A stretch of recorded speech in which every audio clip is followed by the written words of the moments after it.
In this video of JavaScript, we are going to start the iteration statements, normally called as loops. In the basic programming, it is a very obvious situation like we come across a thing where we need to execute some set of statements continuously multiple times, probably with the different values. For example, if I want to find the even numbers from 1 to 100, what I need to do is I will have to write the code for checking the even or odd again and again. But rather than writing the same code again and again, I can put this particular code inside a loop which will provide various values, means different values from 1 to 100 continuously. And inside the loop, we will check the condition. If the number is even, we will print that. So such things can be done by the iteration statements, as this is a statement which allows the execution of a particular set of block code multiple times or several times.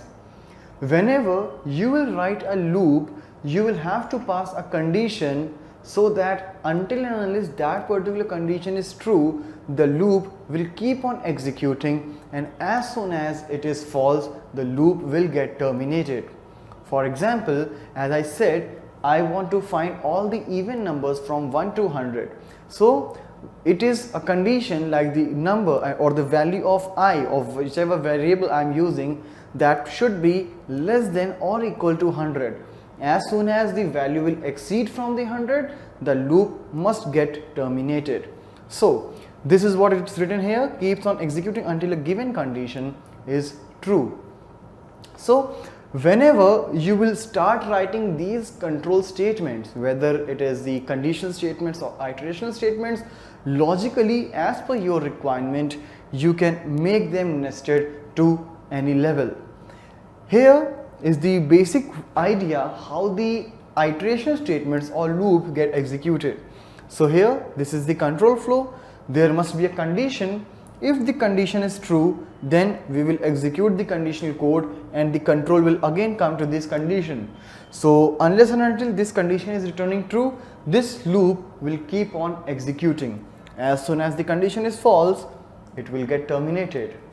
If there is any logical error, you may write an infinite loop which will not be able to come out of this iteration. Logically, you can classify the loops in three different types, that is for, while and do while, which we will be discussing in our later videos practically as well. But all these loops would be having the similar thing which we discussed right now, that it will allow the set of statements to get executed iteratively multiple times. So in our next video onwards, we will start with the implementation of them.